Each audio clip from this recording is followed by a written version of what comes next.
Praise the Lord. இன்றைக்கு daily dose of divine சேனல்ல mark 13ஆம் அதிகாரம் மற்றும் சங்கீதம் 41ஆம் அதிகாரமும் வாசிக்க கேட்போம். கர்த்தாவே, உம்முடைய வேதத்திலுள்ள அதிசயங்களை பார்க்கும்படிக்கு எங்கள் இருதயத்தின் கண்களை திறந்தருளும் சுவாமி. ஆமேன். மார்க்கு 13ஆம் அதிகாரம். அவர் தேவாலயத்தை விட்டு புறப்படும் போது அவருடைய சீஷர்களில் ஒருவன் அவரை நோக்கி, போதகரே, இதோ இந்த கல்லுகள் எப்படிப்பட்டது, இந்த கட்டடங்கள் எப்படிப்பட்டது பாரும் என்றான். இயேசு அவனுக்கு பிரதியுத்தரமாக, இந்த பெரிய கட்டடங்களை காண்கிறாயே, ஒரு கல்லின் மேல் ஒரு கல் இராதபடிக்கு எல்லாம் இடிக்கப்பட்டு போகும் என்றார்.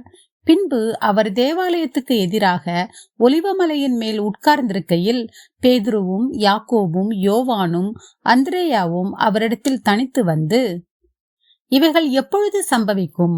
இவைகளெல்லாம் நிறைவேறும் காலத்துக்கு அடையாளம் என்ன? எங்களுக்கு சொல்ல வேண்டும் என்றார்கள். இயேசு அவர்களுக்கு பிரதித்திரமாக, ஒருவனும் உங்களை வஞ்சியாத படிக்கு எச்சரிக்கையாயிருங்கள்.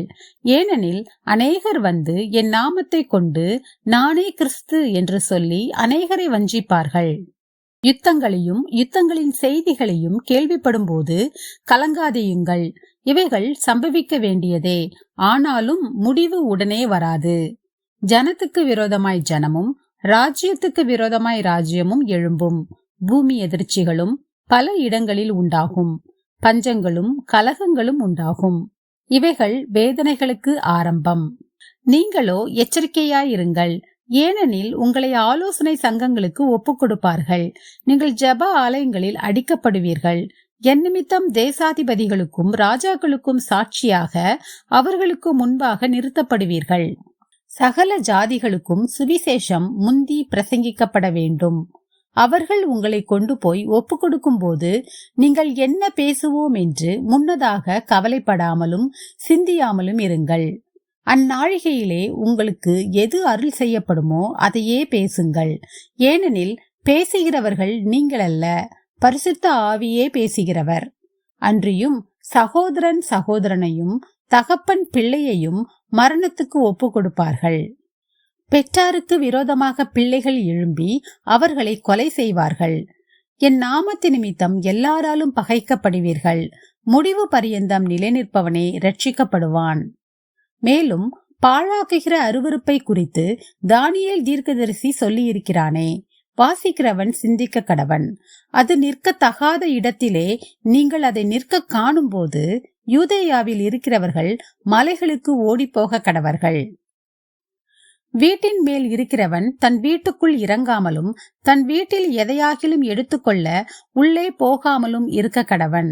வயலில் இருக்கிறவன் தன் வஸ்திரத்தை எடுப்பதற்கு பின்னிட்டு திரும்பாதிருக்க கடவன். அந்நாட்களிலே கர்ப்பவதிகளுக்கும் பால் கொடுக்கிறவர்களுக்கும் ஐயோ!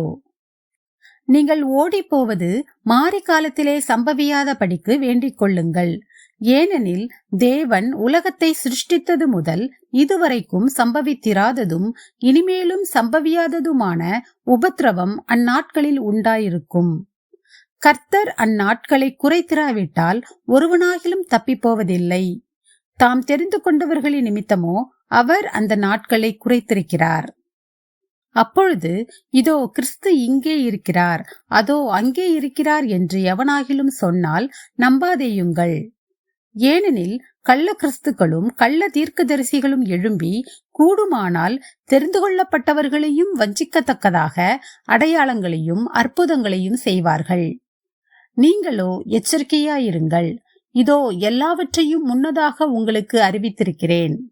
அந்நாட்களிலே அந்த உபத்திரவத்திற்கு பின்பு சூரியன் அந்தகாரப்படும், சந்திரன் ஒளியை கொடாதிருக்கும், வானத்தின் நட்சத்திரங்கள் விழும், வானங்களிலுள்ள சத்துவங்களும் அசைக்கப்படும். அப்பொழுது மனுஷகுமாரன் மிகுந்த வல்லமையோடும் மகிமையோடும் மேகங்களின் மேல் வருகிறதை காண்பார்கள்.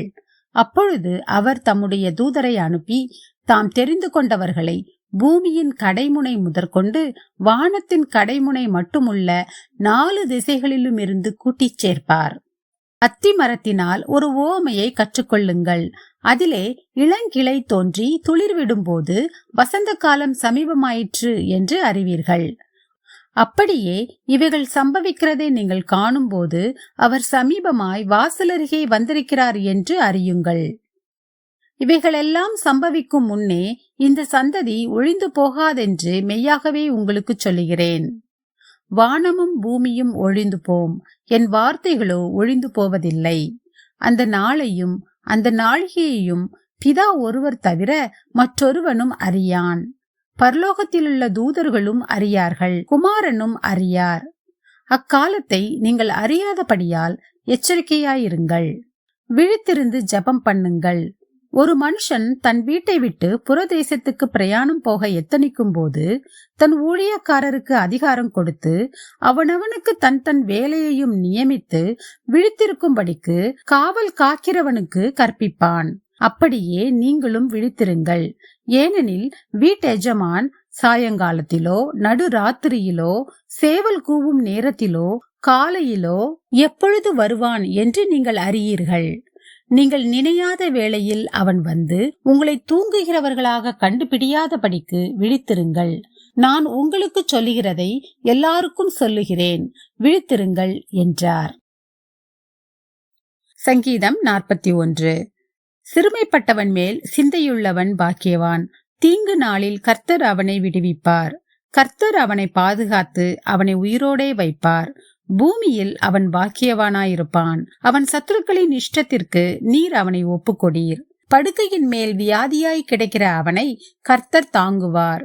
அவனுடைய வியாதியிலே அவன் படுக்கை முழுவதையும் மாற்றி போடுவீர். கர்த்தாவே, என் மேல் இரக்கமாயிரும். உமக்கு விரோதமாய் பாவம் செய்தேன். என் ஆத்துமாவை குணமாக்கும் என்று நான் சொன்னேன். அவன் எப்பொழுது சாவான், அவன் பேர் எப்பொழுது அழியும் என்று என் சத்துருக்கள் எனக்கு விரோதமாய் சொல்லுகிறார்கள். ஒருவன் என்னை பார்க்க வந்தால் வஞ்சனையாய் பேசுகிறான். அவன் தன் இருதயத்தில் அக்கிரமத்தை சேகரித்துக் கொண்டு தெருவிலே போய் அதை தூற்றுகிறான். என் பகைஞர் எல்லாரும் என் மேல் ஏகமாய் முணுமுணுத்து எனக்கு விரோதமாயிருந்து எனக்கு பொல்லாங்கு நினைத்து தீரா வியாதி அவனை பிடித்து கொண்டது.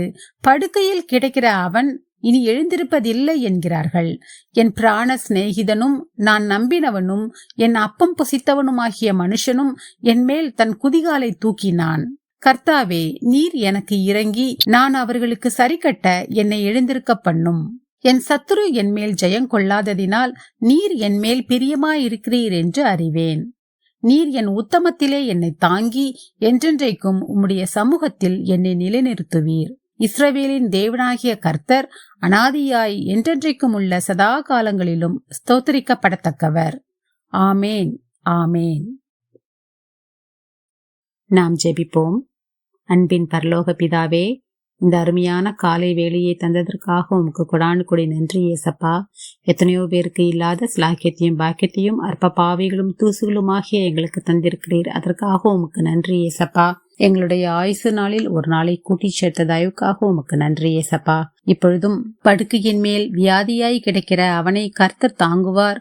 அவனுடைய வியாதியிலே அவன் படுக்கை முழுவதையும் மாற்றி போடுவீர் என்று சொல்லியிருக்கிறது போல சிறுமையாயிருக்கிற எங்கள் வியாதிகள் எல்லாவற்றையும் நீர் நீக்கி போட்டு எங்கள் படுக்கையை மாற்றி எங்களை சுகமாக்க வேண்டுமாறு ஜெபிக்கிறோம் அப்பா.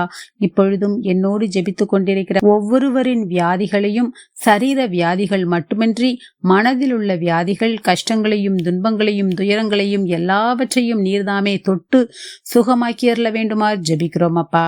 நீர் எங்கள் மேல் அன்பா இருக்கிற தயவுக்காக உமக்கு நன்றி ஏசப்பா. ஸ்தோத்திரம் ஆண்டவரே.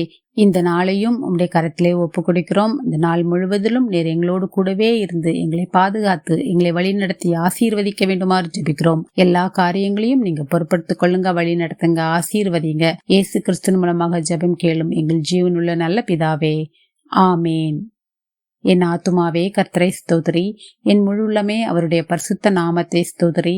என் ஆத்துமாவே கர்த்தரை ஸ்தோத்திரி, கர்த்தர் செய்த சகல உபகாரங்களையும் மறவாதே. ஆமேன், ஆமேன். நாம் அடுத்த நாள் வேத வாசிப்பில் சந்திப்போம். God bless you.